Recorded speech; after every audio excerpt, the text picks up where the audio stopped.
नमस्कार, news street में आपका स्वागत है। मैं हूं आपके साथ मुनिशा सिन्हा। 22 जनवरी को अयोध्या में रामलला के प्राण प्रतिष्ठा होने वाली है, जिसको लेकर तैयारियां जोरों शोरों से चल रही है।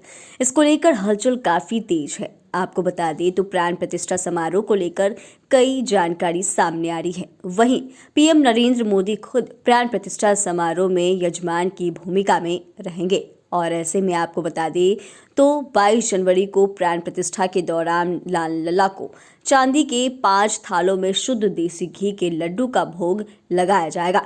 ये लड्डू देवराहा बाबा हंस आश्रम विद्यांचल की तरफ से आए हैं।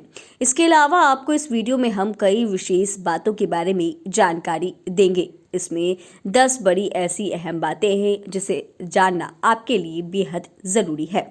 अयोध्या अब अहमदाबाद से भी सीधी उड़ान सेवा से जुड़ गया है। सीएम योगी आदित्यनाथ ने इंडिगो की अहमदाबाद अयोध्या फ्लाइट को वर्चुअल माध्यम से हरी झंडी दिखाई है और इसके बारे में आपको विशेष जानकारी दे दे तो यह सेवा हफ्ते में 3 दिन यानी कि मंगलवार, गुरुवार और शनिवार को उपलब्ध होगी। 15 जनवरी से मुंबई अयोध्या के बीच भी फ्लाइट शुरू होंगी और इसके बारे में विशेष जानकारी दे दे आपको तो 1 महीने में मुरादाबाद, अलीगढ़, आजमगढ़, चित्रकूट और श्रावस्ती में भी हवाई सेवा शुरू हो जाएगी। इसी के साथ आपको यह भी बता दें तो 15 जनवरी से मुंबई से शुरू होगी उड़ान। अयोध्या को देश के प्रमुख स्थानों से हवाई कनेक्टिविटी देने की योजना पर लगातार काम चल रहा है। अहमदाबाद से उड़ान शुरू होने के बाद बड़ा अपडेट सामने आया है और 15 जनवरी से मुंबई और अयोध्या के बीच इंडिगो फ्लाइट शुरू कर दिया जाएगा। 16 जनवरी को अयोध्या से दिल्ली के बीच एक और फ्लाइट शुरू होगी। सीएम योगी आदित्यनाथ ने कहा कि 2016-17 में प्रदेश में हवाई अड्डा की संख्या 59.97 लाख थी, जो 2022-23 में बढ़कर 96.2 लाख हो गई है। वहीं अब यह भी बता दें आपको तो इसको लेकर सीएम योगी आदित्यनाथ ने कहा कि आज हर व्यक्ति अयोध्या आने को इच्छुक है और पीएम के विजन के अनुरूप सरकार ने सड़क, रेल और वायु मार्ग को बेहतर कनेक्टिविटी दी है।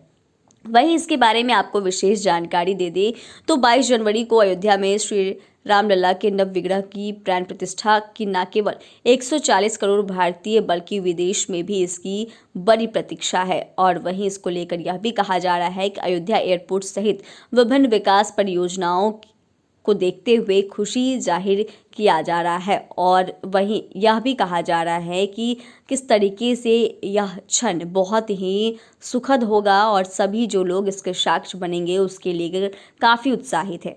वहीं आपको इसके लिए विशेष जानकारी दे दे तो इसको लेकर 10,000 CCTV कैमरों से 24 घंटे निगरानी रखी जाएगी। 22 जनवरी को अयोध्या में होने वाले प्राण प्रतिष्ठा कार्यक्रम, उसके बाद मंदिर की सुरक्षा से जुड़ी संवेदनशीलता को देखते हुए 10,000 CCTV कैमरे लगाए गए हैं। अयोध्या में बढ़ने वाली भीड़ की संभावना को देखते हुए पुलिस मुख्यालय और अयोध्या पुलिस प्रशासन ने वहां अस्थायी फोर्स आवंटन बढ़ाने पर मंथन शुरू कर दिया है। अयोध्या से प्रस्ताव आते ही फोर्स आवंटन बढ़ा दिया गया है और लॉ एंड ऑर्डर को लेकर यह भी कहा जा रहा है कि कैसे 22 जनवरी को पीएम की यात्रा का फाइनल प्रोग्राम आने के बाद अंतिम सुरक्षा योजना जो है वो तैयार की जाएगी। वहीं 17 और 18 जनवरी से भारी वाहनों के लिए डायवर्जन लागू करने की तैयारी भी की जा रही है। वहीं लॉ एंड ऑर्डर को ध्यान में रखते हुए यह भी कहा जा रहा है कि अयोध्या की तरफ यातायात का दबाव कम करने पर भारी वाहनों को लखनऊ, कानपुर और अन्य जिलों से अन्य मार्गों पर मोड़ दिया जाएगा और ये तमाम चीजें सुरक्षा को ध्यान में रखते हुए किया जा रहा है।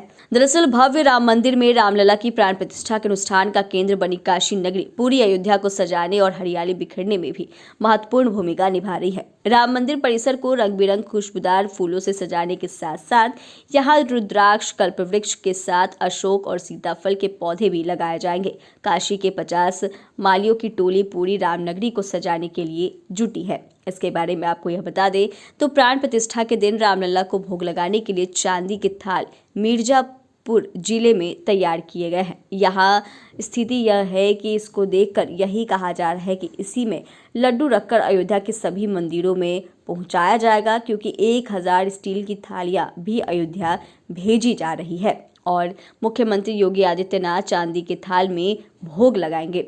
वहीं राम जन्मभूमि और प्रभु राम की आकृति पर लगे 14 लाख रंग बिरंगे दीपकों से 13 जनवरी को ही साकेत महाविद्यालय जगमगाएगा। और इसको लेकर यह भी कहा जा रहा है कि 14 लाख रंगीन दियों से भगवान श्री राम और रामलला की भव्य आकृति उकेरी जा रही है, जो विश्व कीर्तिमान का प्रयास होगा। वहीं यह भी बता दें आपको तो हर घाट मंदिर में दीपोत्सव, सरयू तट पर आतिशबाजी की जाएगी। दरअसल 22 जनवरी की शाम हर घर घाट मंदिरों में दीपोत्सव जैसा कार्यक्रम आयोजित किया जाएगा।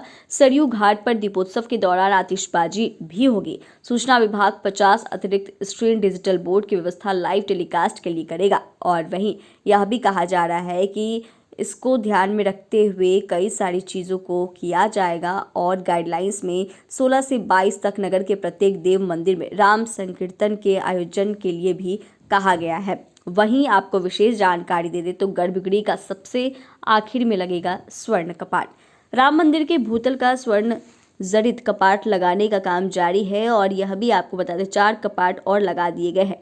अब तक कुल 6 कपाट लग चुके हैं और सभी की चौड़ाई और लंबाई के बारे में जानकारी दी जा रही है। वहीं इस काम में लगे लोगों के मुताबिक 18 कपाट बन चुके हैं।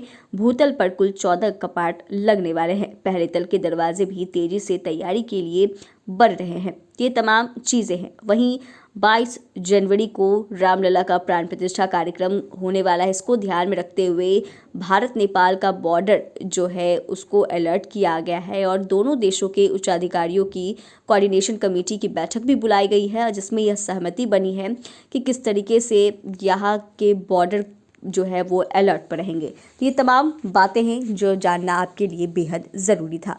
चैनल को सब्सक्राइब करें, फेसबुक पेज को लाइक करें। धन्यवाद।